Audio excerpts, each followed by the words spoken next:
means. I just I always think about it. And she said, and her eyes are all covered in blood. She said, so she wanted, I mean, first it isn't look. She said, no, she's nervous about going anywhere because things aren't feeling. Oh my God. Yeah, she called and said, can you give me a ride? I feel better tonight. And I said, yes, but then when I called her, she said, okay. All right, so we're going to get started. Good evening, everybody. Good evening. So, just to kind of recap where we are.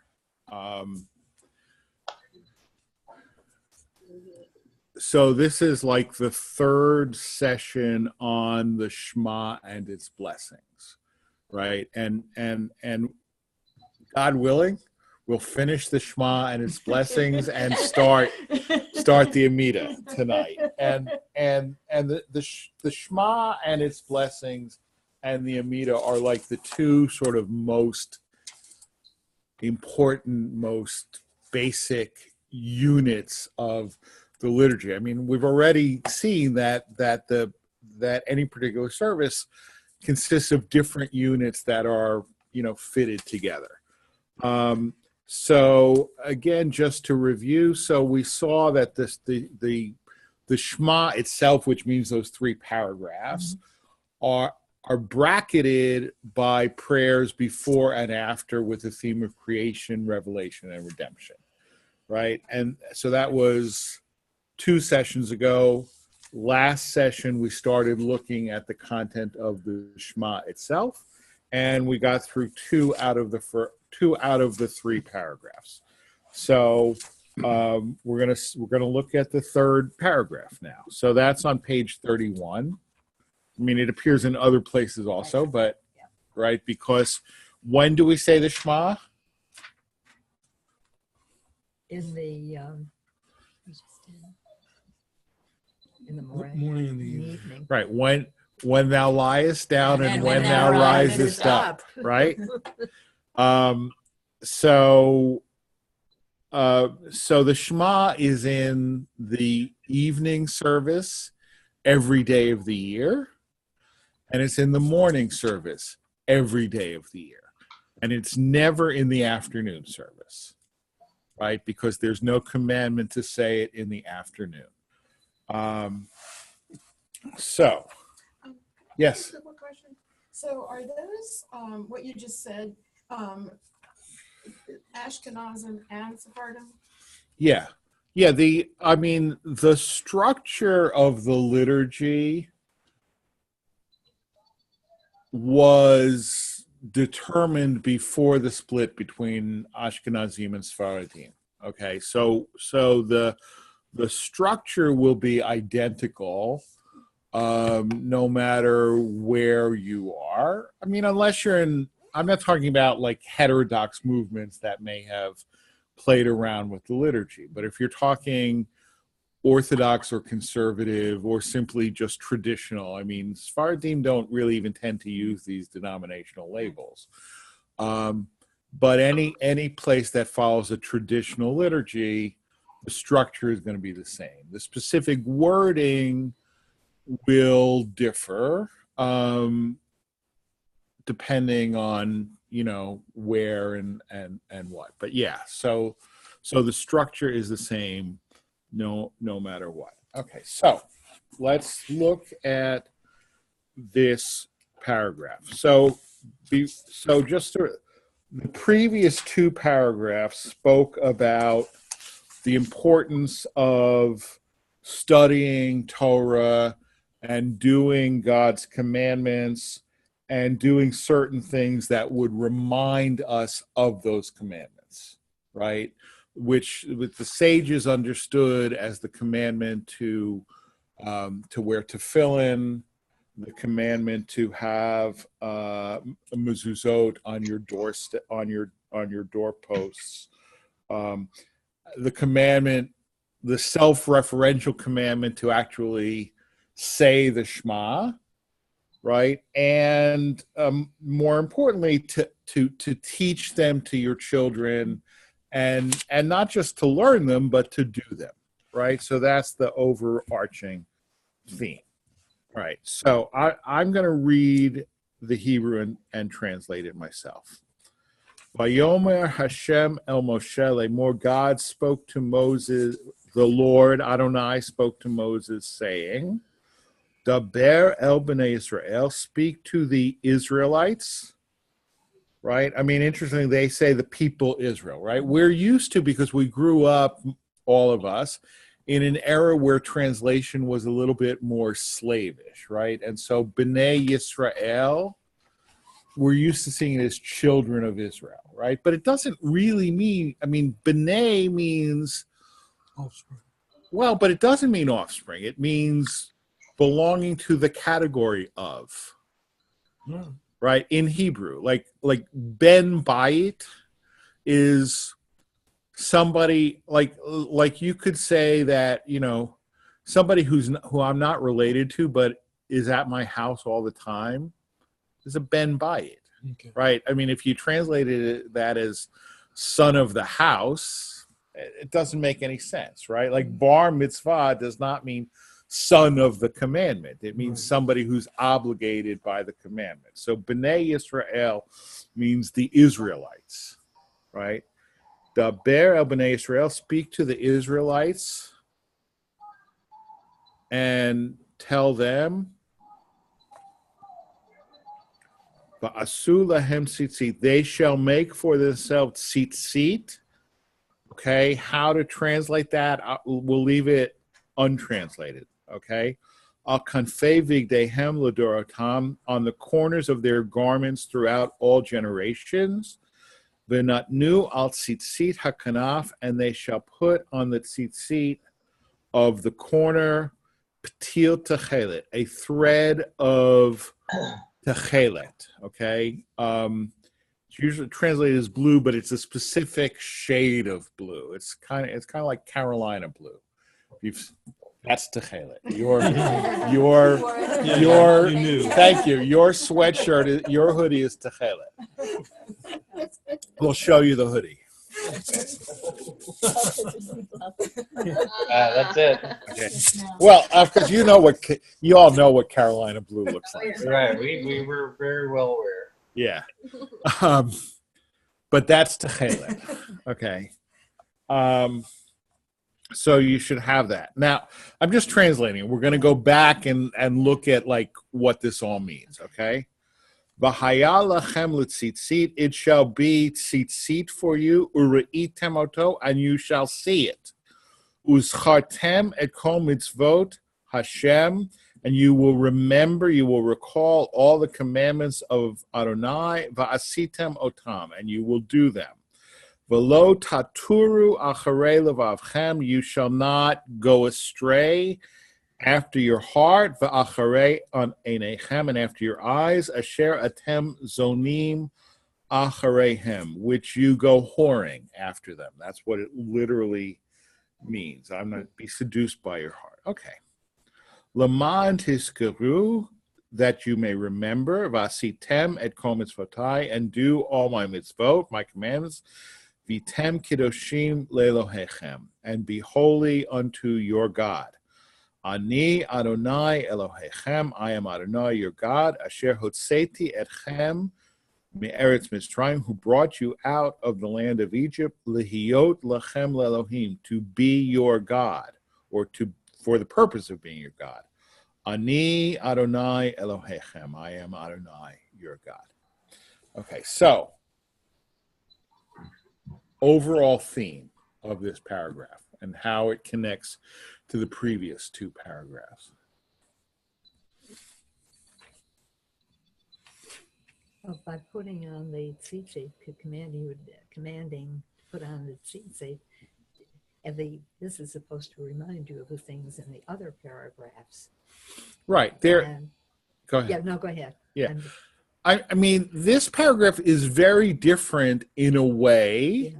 because it doesn't have within it the commandment to repeat, to learn, to study, right? But it does have the commandment to remember and to do, as well as a very physical sign of the mitzvot, right? In the previous two paragraphs, the physical signs of the mitzvot were tefillin and mezuzah. Right. Here, the physical sign of the mitzvot is tzitzit That you wear. that you wear. Right. Were you going to say No, something? I just talit. Right. Well, it's not. It's not really to have that. It doesn't say talit. It says tzitzit. Okay. Right. Right. Fringe. So. Fringe. All right, so let's go back and look at Asulahem tzitzit. Tzitzit. I mean, there's also Any garment with fringes. referred to as gedilim elsewhere. So they're like, I mean, we know what they are, obviously, right? Because we've all seen them. But as far as I know, this is also self-referential. I'm not aware that of the term tzitzit applying elsewhere, meaning anything other than this, right?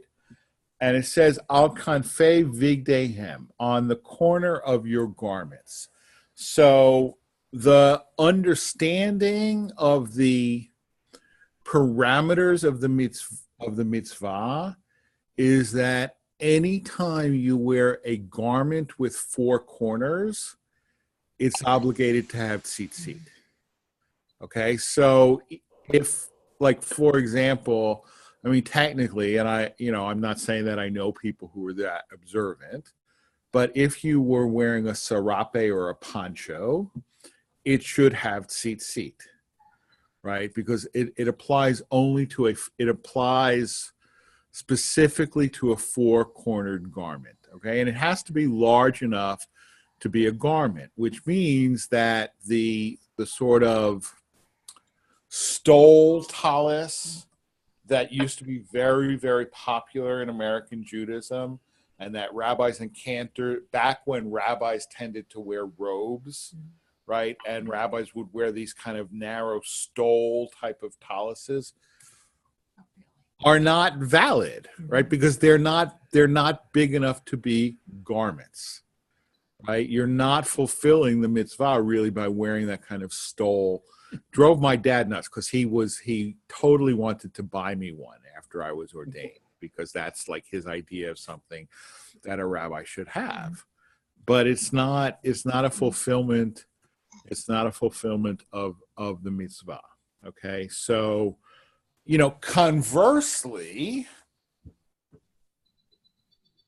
one could technically go through their entire life and never wear a talit and not be sinning, Because it's not.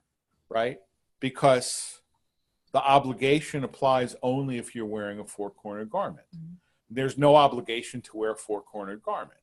The obligation is, if you're wearing a four-cornered garment, it should have tzitzit, right? Now, as far as I know, again, and this is stuff that I know second or third hand, right? But that, originally, if you look at clothing of the ancient world, a four-cornered garment was quite common, right? It became less and less so, and the mitzvah of tzitzit threatened to go into disuse, so that the talit was sort of created as a way to continue to fulfill this mitzvah, right? Now, But you're saying it really isn't.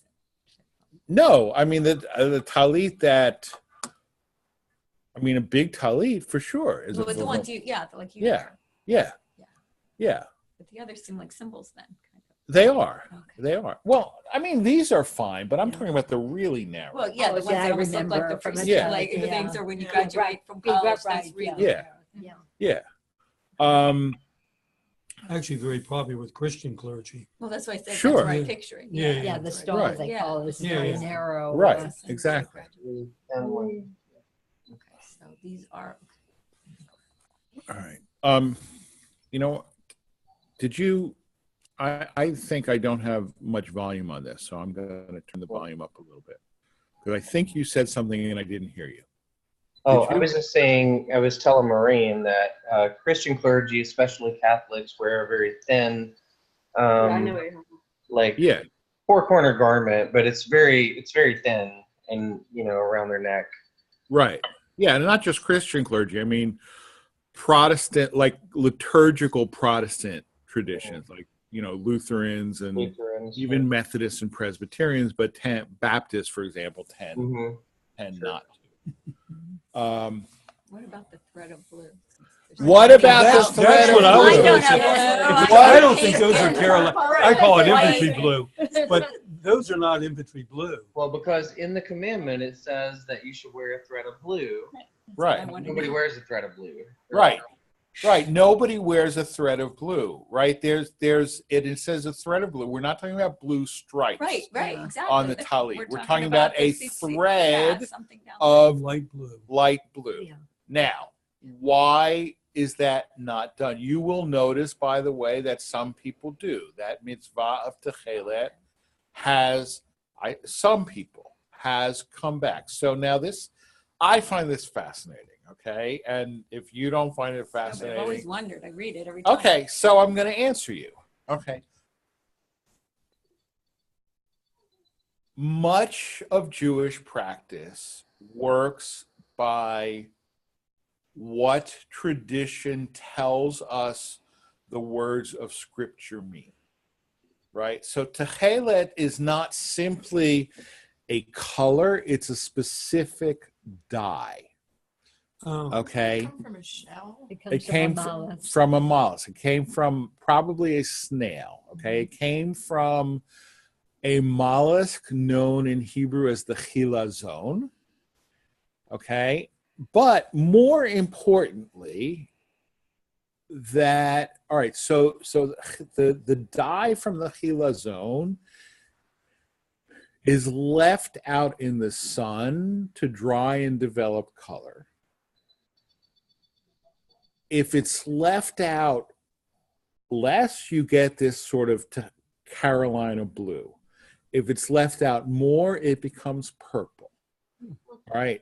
And if you've ever heard the phrase born to the purple, right, or a blue blood, this is all connected to techelet, okay, because this was very expensive in the ancient world, and it was a symbol of royalty, okay, which anthropologists tell us that's probably why the commandment to wear it in the first place, right? Because if you look back at the very first class that we had, right, where we learned that the latest time for Shema in the morning is when princes get out of bed, right? Because we are all royalty, because we are sons and daughters of the king, right? So we should wear something royal blue, right? Again, royal blue, right? So in the Roman Empire, this was a royal monopoly, okay? And manufacturing techelet without a royal license, which was very expensive, incurred the death penalty, okay? And you could buy it from the royal monopoly, but it was incredibly expensive. So, and nobody could afford it. So the rabbis said, all right, if you can't, you can't. Okay, it's not something, we're not going to make you sell your house for the mitzvah of wearing techelet, right? I mean, the generally accepted rule that one should be willing to spend up to 10% of their wealth to fulfill a mitzvah. Okay, and if it's more than 10% of your wealth, so that like if etrogim were crazy expensive, right, you don't have to buy an etrog if it's more than 10% of your wealth. I mean, hard. Well, I don't know. For some of us, 10% of our wealth is not very much, but And I get an extra. but so the rabbis basically said, again, they didn't eliminate it, they suspended it because it was risky or expensive or both. Okay, and as a result, the technology of how to make this dye was lost. Okay, but in the 1800s, in the 1880s, I think, a Hasidic rabbi, the Radziner Rebbe, Gershon Leiner, believed that he had rediscovered the formula for making techelet. Okay, and I don't know.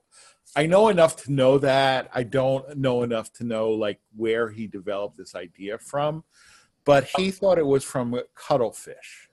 Mhm. But the dye that he used, also it turns out it's just Prussian blue because it also has iron oxide in it, and the color comes from the iron oxide, not from It's a deep blue. the cuttlefish blood. And some people, like there are people in our shul. So like if you go into a store today, a Jewish bookstore, and you say you want techelet, they'll ask you, do you want Radziner techelet or Patil techelet, which I'll get to in a minute. Okay, the Radziner techelet is a darker blue, and it's almost certainly not authentic techelet. Okay, and interestingly, the person who really did the work on this, right? Chaim Herzog is a name that means something to people. Yes. Yeah. Former president of Israel, right? It was so familiar, but I Right, couldn't have told right, you what, but I know. Right. Chaim Herzog, former president of Israel, and before that, he was also the Israeli ambassador to the UN and so on and so forth. And his son, Isaac Herzog, was the head of the Labor Party and is now the head of the World Zionist Association and Jewish Agency. Anyway, Chaim Herzog's father, whose name was also Isaac Herzog, was the chief rabbi of Ireland. And Chaim Herzog was born in Dublin, but he subsequently became the chief rabbi of Israel. But while he was living in Dublin, he did a PhD thesis at Trinity College on the question of techelet. And he actually invented the name of a field of study called porphyriology, which is the study of blue and purple. Anyway, Rabbi Herzog demonstrated that this techelet, the Radziner techelet, is not the real thing. But more recently, some other people in Israel started work on developing a different type of techelet, which comes from a snail, Murex trunculus. Okay, and they have an Amidah, a nonprofit called Patil Techelet, right? Patil Techelet from here. Now, and here's where to me it gets super, super interesting. Okay, because the Talmud tells us that a big place where they manufactured techelet was the Lebanese seaport of Tyre. Okay, in the 1982 war, Israel briefly captured southern Lebanon. And archaeologists went up to Tyre and they discovered that all of the harbor of Tyre was built on Murex trunculus shells. Okay, that is it's all landfill of billions and billions and billions of shells of Murex trunculus, which pretty much confirms, right? If the Talmud tells us that Tyre was the source of this dye, and we know that the whole harbor of Tyre is landfill of Murex trunculus shells, it's pretty good confirmation that they got it right.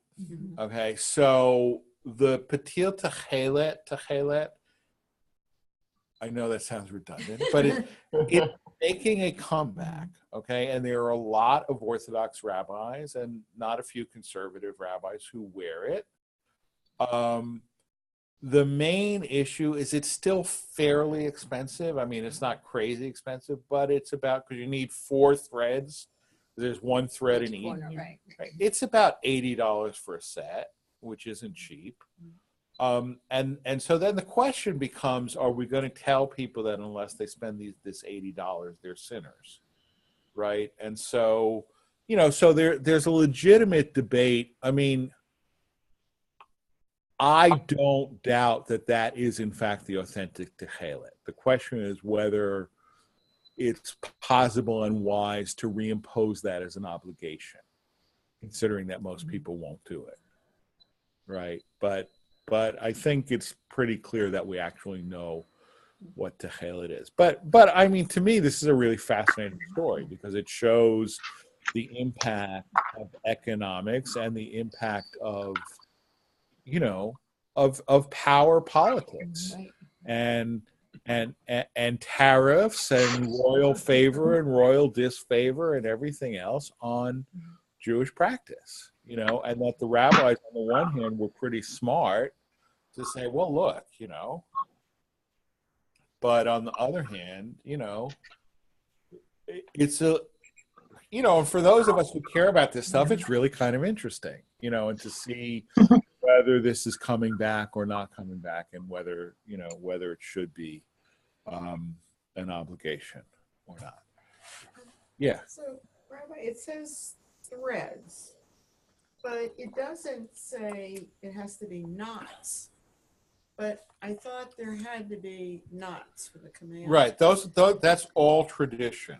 Okay. That's now, having said that, the rabbis considered certain traditions to be so we have this division between things that the tradition says come from the Bible and other things that come from the rabbis.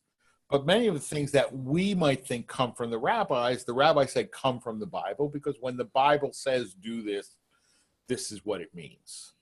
Okay, so the threads and how to tie them and all are obviously not explicit in the Bible.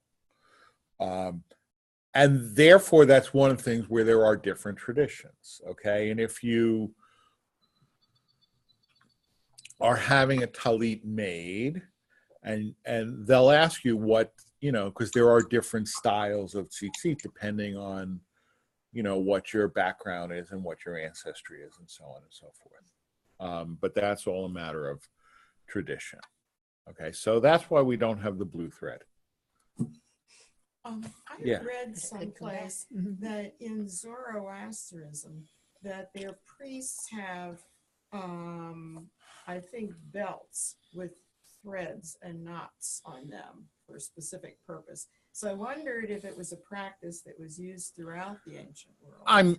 I'm sure it was. I mean, I don't, I discovered 2 weeks ago in our discussion that there's a Zoroastrian temple in Boyd's that I never knew about. So, right. So I know nothing. I know next to nothing about Zoroastrianism. But sure, I mean, most of these practices, we have this myth that Judaism just sort of dropped from the sky, fully formed.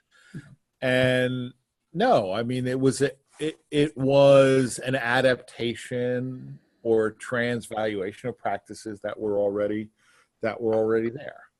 Okay, so the purpose is to remind you of the mitzvot so that you shall do them. Okay. I could say a lot more, but unless people have really questions about it, we've already spent half an hour on it, so we could.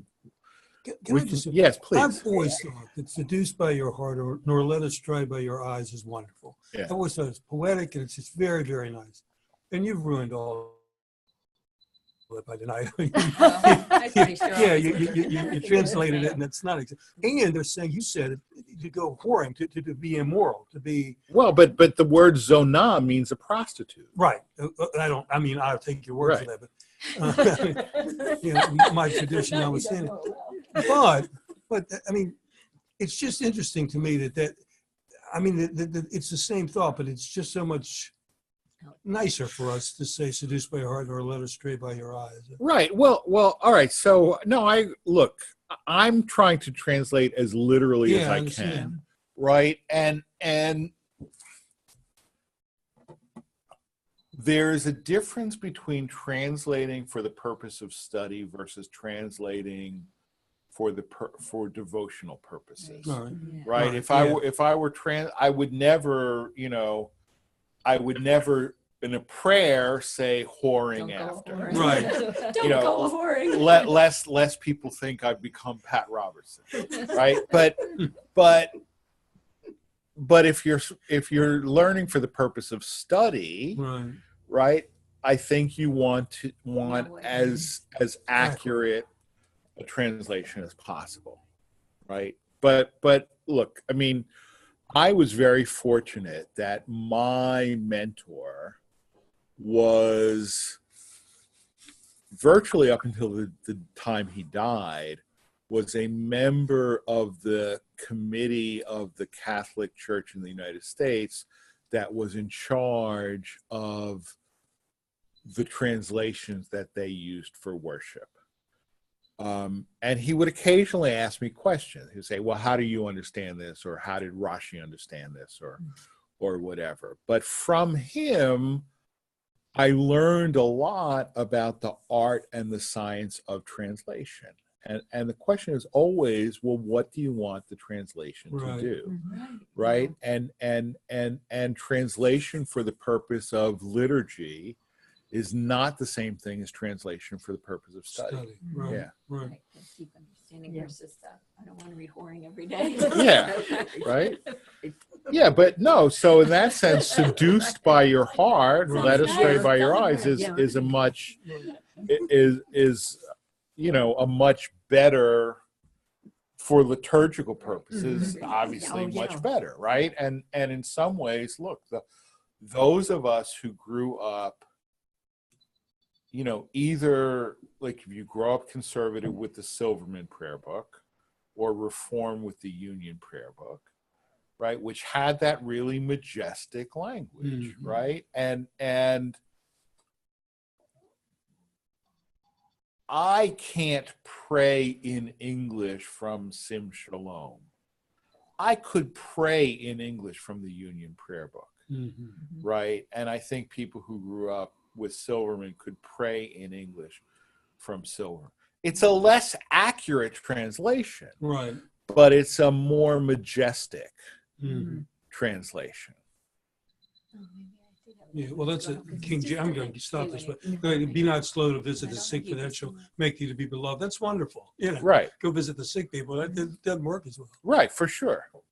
All right, so now we're gonna move on to another unit. No. All right, another unit of liturgy known as the Hey, Amidah. Rabbi, I'm sorry. Before you move on to that, Yeah, I just have sure. one question. So you were talking about the different minhagim that people use to tie the tzitzit. Is there a minhag for conservative Masorti Jews that typically everyone follows, or is it pretty much whatever you want to do?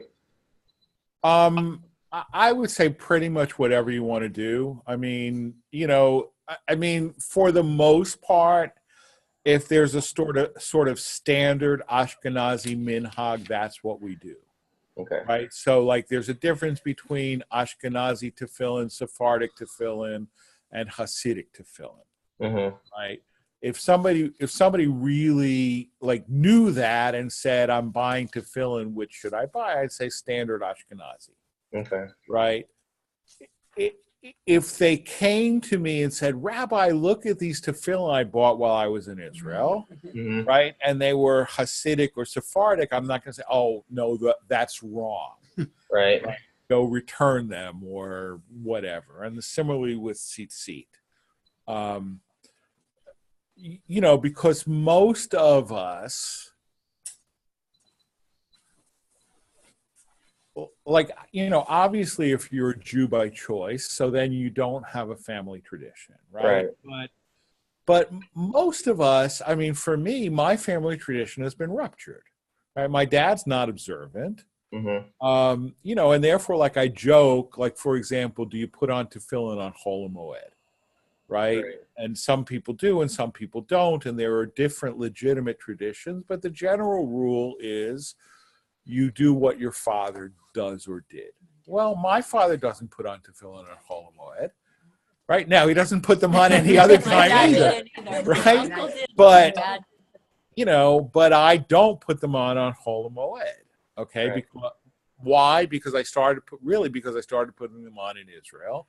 And in Israel, it's the universal tradition not to put them on. Right. But, you know, but for example, I mean, this is one sort of, I mean, and this ties into the question of tzitzit, right? Because, and even the Siddur says, gather the 4 tzitzit, right? And then they're kissed at certain times. Right. Well, actually, gathering the 4 tzitzit is not a universal custom. Okay, it is actually minhag hagra, which means the custom of the Gaon of Vilna and those who followed him, not to do that, to only do the 2 front, because by their definition, if all 4 corners are in front of you, it's no longer a beged, it's no longer a garment. Okay, now, I happen to do that. I don't know that, you know, that's my family tradition. Right. But here's what I do know. My great-great-great-great-great-grandfather was the Maggid of Dubno, who was one of the leading disciples of the Gaon of Vilna. So I figure that's my family tradition. Yeah. And since I know that tradition, that's the tradition I follow. Okay, if I'm leading services, then I do all 4 because that's the tradition of the congregation. But if it's just me by myself, I only do the first 2 because I figure that's more likely to be my family tradition. Although I don't know that for a fact because you know, I suppose I could ask my dad, but he probably wouldn't know. Right. You know? So, like, as a Jew by choice, you kind of pick a minhag, and I've always done things in the Sephardi tradition, but it seems like most conservative Jews do things in the Ashkenazi tradition. Correct. And so, you know, if you pick a Sephardi minhag, does everything have to be Sephardi, or, you know, like, I guess my question is, should I follow the minhag of the congregation, or should I continue to follow all Sephardi, or what? Look, I mean, it's a great question, right? And this is part of the fact that, you know, we don't look. I mean, the whole question of minhag is very, very complicated because a case can be, look, I mean, in the let's say pre-modern world, you did not keep your ancestral minhagim if you moved to a new place, right? I mean, Jews who moved from Russia to the Ottoman Empire, which they did, started doing Sephardic customs. Right? I mean, this idea that, you know, Jews from Lithuania do Lithuanian and Jews from Germany do German, and in America or in Israel, that's unusual. That's not the way it was. But the reason is because there wasn't a pre-existing minhag in which to assimilate, right? Now, you could make the argument that since the first Jews in America were Sephardic, that American minhagim should be Sephardic. But, you know, I mean, that's an interesting intellectual argument, but considering that 95% of the community is Ashkenazi, doesn't get you very far. I think, and then we'll move on because this is really a personal question, but I think one has the right to choose the minhagim if you don't really have an inherited family tradition. I think it's okay to choose the minhagim that make the most sense for you. There is a general rule that one should not follow. One should not pick and choose to find the most lenient, like, I'll follow.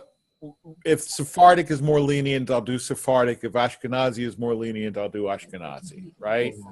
I think if you can legitimately say, I'm choosing not on the basis of what's the most convenient, but what makes the most sense to me, I think that's legitimate. Because nobody, unless your family has been continuously observant, right, which doesn't apply to any of us around this table, right, then you don't really have a family minhag. Your family minhag has lapsed, right, whether you're a Jew by choice or not, because, like I say, I don't really know what my family minhagim are because they lapsed. All right, so Amidah. Amidah means standing, right? Like Ya'amod, Rishon, Ya'amod Kohen, right? Rise. Okay. So the Amidah is called it's called the Amidah because it said standing. Right? It is the most basic unit of the liturgy. In a certain sense, it's what makes a service is the presence of the Amidah. Right? I mean, we have 3 services a day.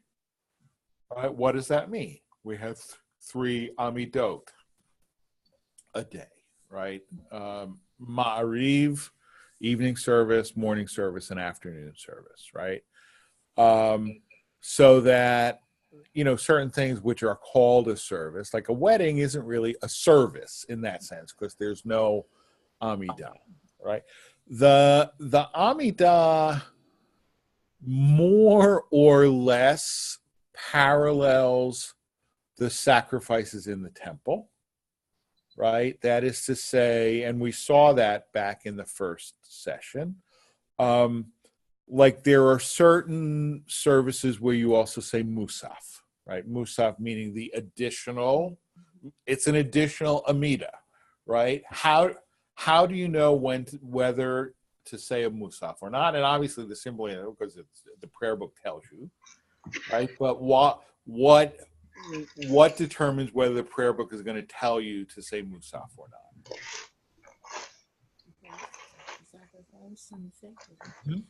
Say because there was an extra sacrifice. Exactly, right. On days that there was a Musaf sacrifice in the temple, there's a Musaf Amidah in the liturgy.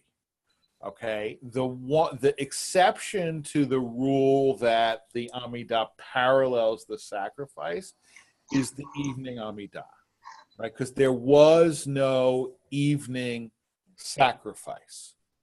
Okay, now, question: you know this, you may not know that you know this. Okay, how is the evening Amidah different than the other Amidot?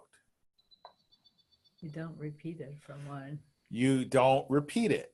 Right, exactly. You don't repeat the evening Amidah, right? The evening Amidah is said only silently, whereas the morning and the Musaf and the afternoon are either fully repeated. I mean, technically they should be fully repeated, assuming a minion is present, or if not, the way we do it for Musaf generally and the way we do it for Mincha when we have a Mincha service with a minyan is we all start together and conclude silently, right? But we don't do that in the evening, and it's precisely because to differentiate the evening Amidah from the others, because there was no evening sacrifice, okay? And therefore, it is still an open debate, and I have to be very careful how I say that. There is no debate that we are obligated to say the evening Amidah. The question is the source of that obligation divine, or Klal Yisrael has voluntarily accepted upon itself that obligation, right? In other words, right, that we decided we were going to do that rather than God imposing that obligation on us, right? But because it's doubtful and therefore of a lesser status, right, it's not a biblical violation to omit, to not say it. So therefore, it's a little bit differently. Okay, so I have given you a chart or a handout with the structure of the weekday Amidah and the Shabbat and festival Amidah. Okay, so look it over, and what's the difference between the weekday and the Shabbat or festival?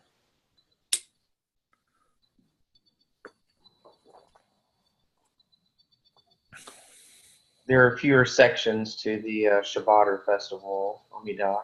Right, fewer sections, exactly. Right now, fewer sections, and what else? I mean, what's the similarity? What's the similarity between them? Look again at the charts.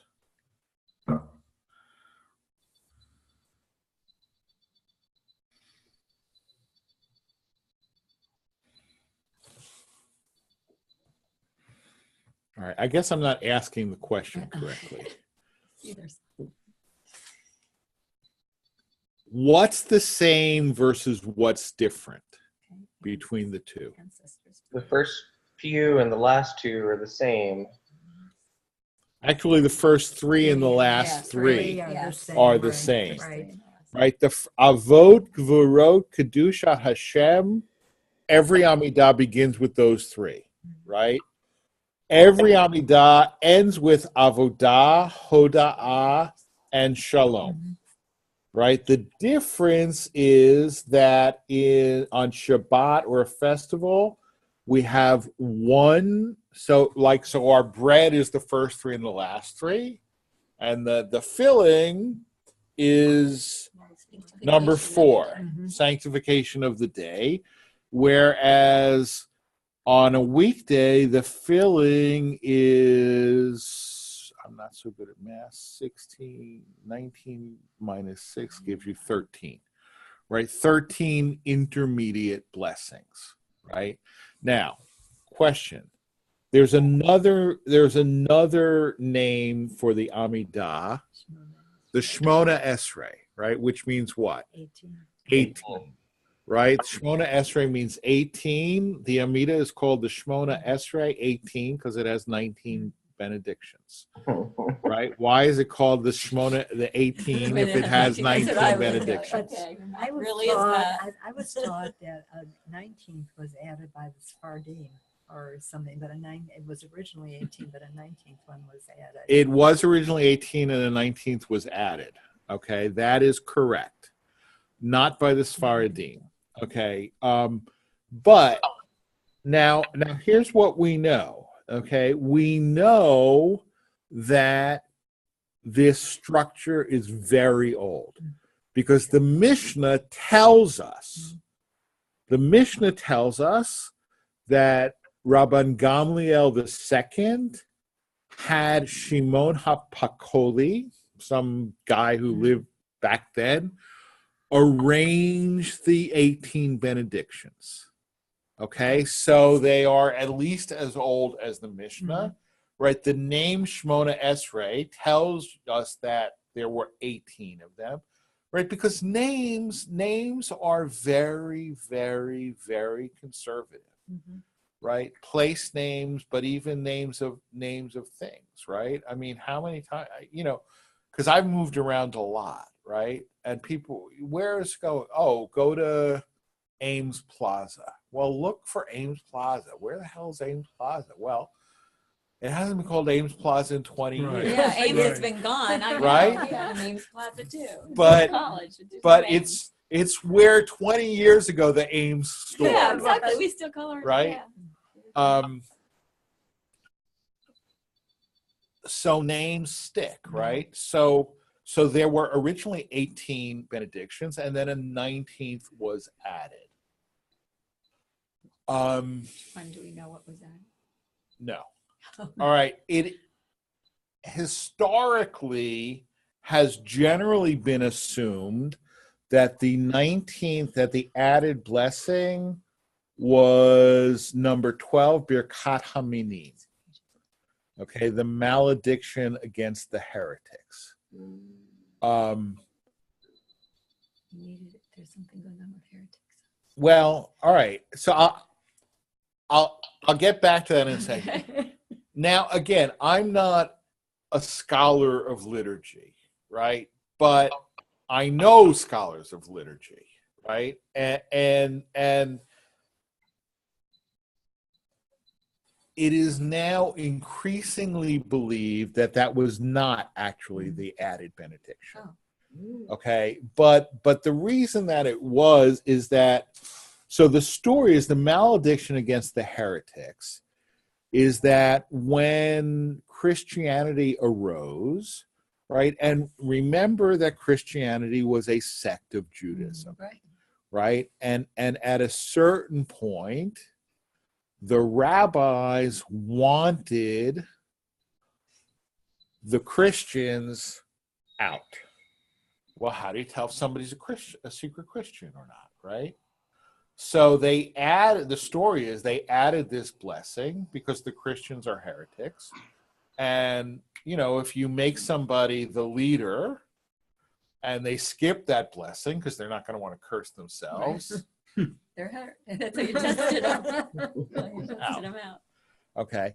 And I mean, that split really happened. Okay. And the Right. Gospel of John reflects that, right? Because the Gospel of John is the most anti-Jewish of the Gospels, right? And why? Because it reflects the fact, right, that the other three Gospels, the church was still, at least had one foot within Judaism, if not both feet within Judaism, right? But by the time of John, the split was very, very nasty. And it was nasty because one of the things that also happened, I mean, and think about this, because the total reverse of what we normally assume to be true, but Judaism was a recognized religion in the Roman Empire.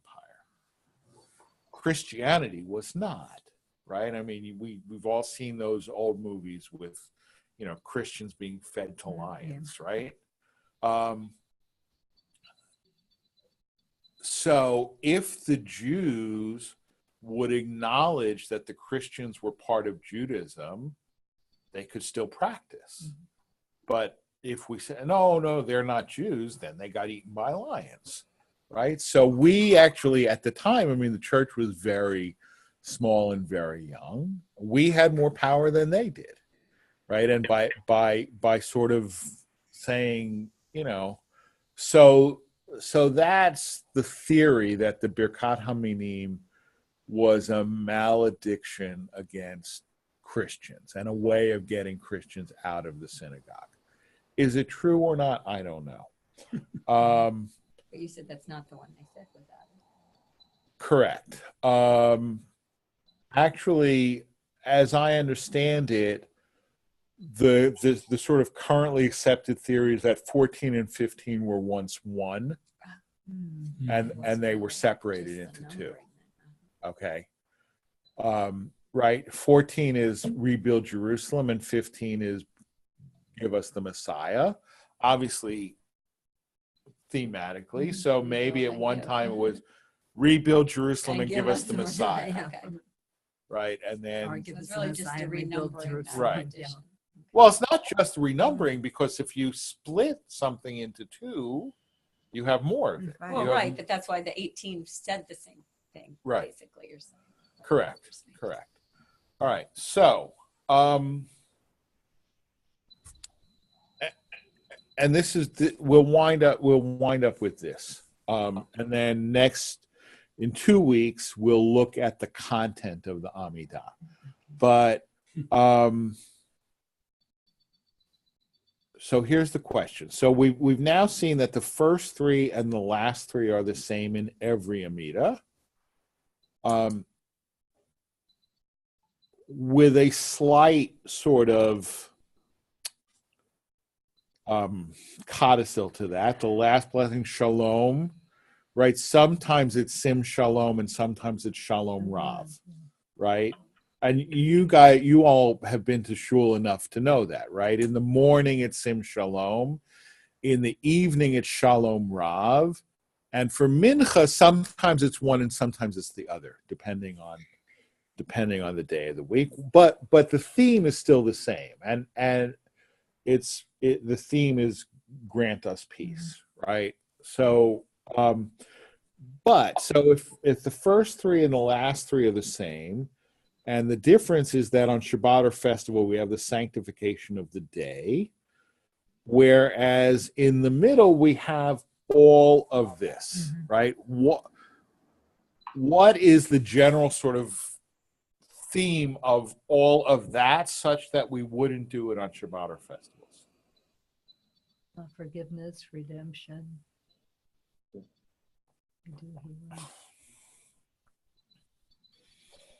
Well, it's a way to go about your daily life.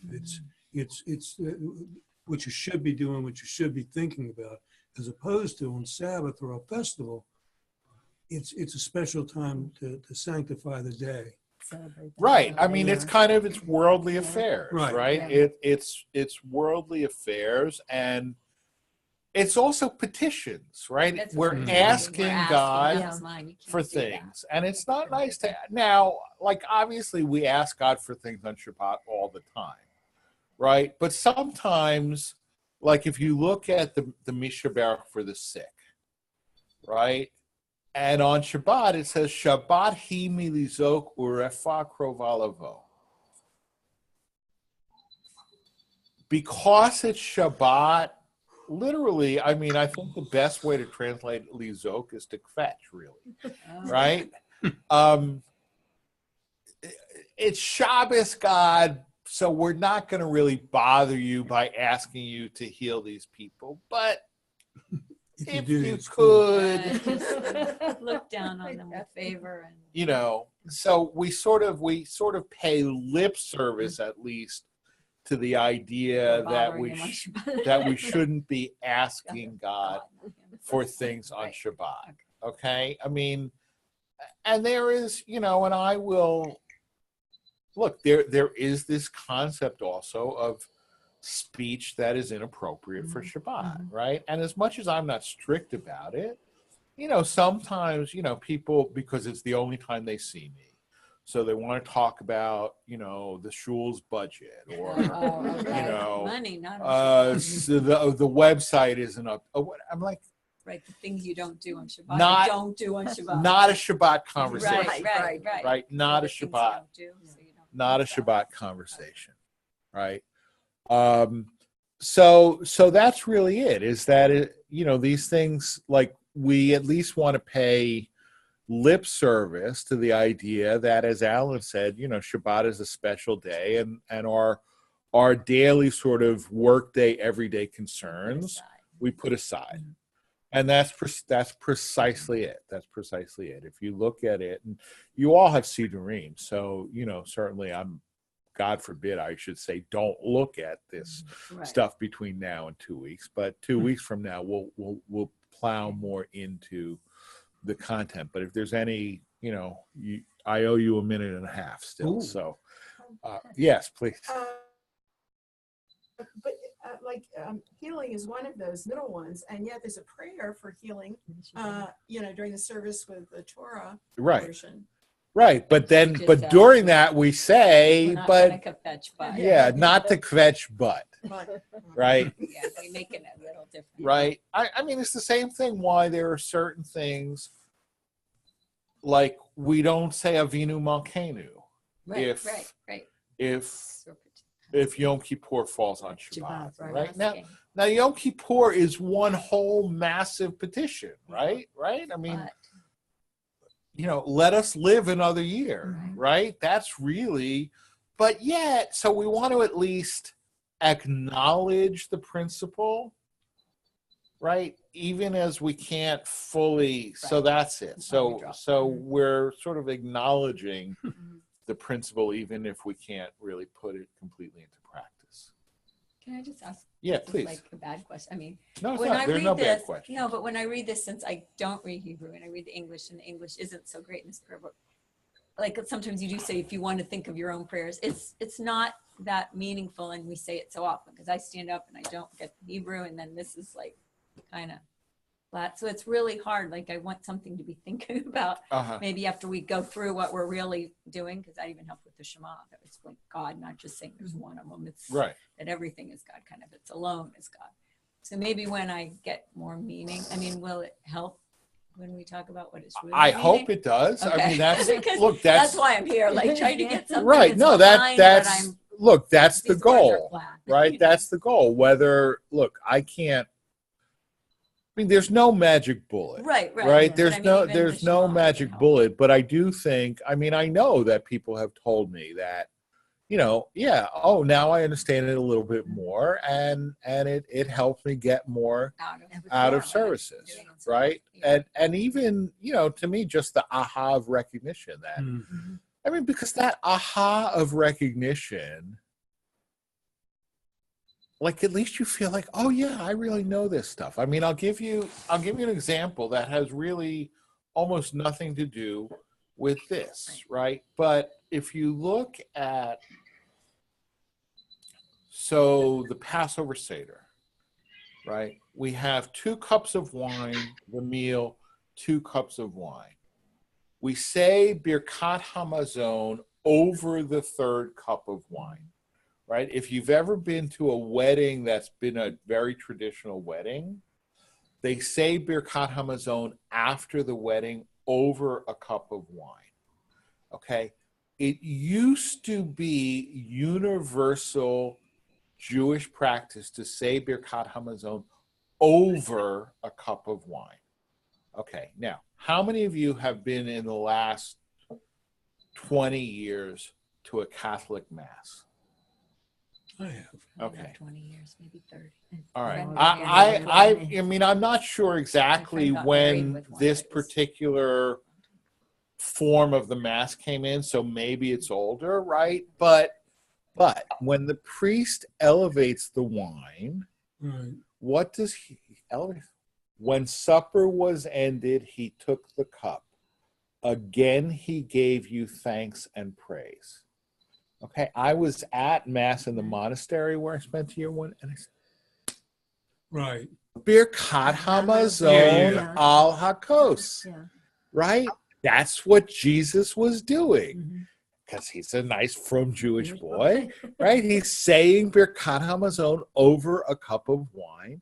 The priest, when supper was ended, he took the cup. Again, he gave you thanks and Right. praise. Yeah. So that there's a Jewish practice which has almost fallen out of use among Jews, which survives in the Catholic Church. Right. I mean, how cool is that, just to be able to make that connection? Right? Did it make the Mass more meaningful to me? No, but it was Well, interesting. there were parallels. I mean, when I Yeah. was there, and it was a very emotional thing.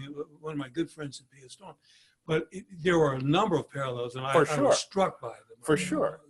Right, but this one in particular, where you have a Jewish Right. practice that has, like I say, almost died out among Survived Jews, but is there and not preserved in the liturgy of the Catholic Right. Church. So I do, my hope, obviously, is that by understanding more, it'll be more meaningful to you. I can't guarantee it, but that's my hope. All right? Thank So you. far, so Thank you, good. folks. Good night. Yeah. Keep the handouts. Yeah, Take it back. absolutely. Absolutely.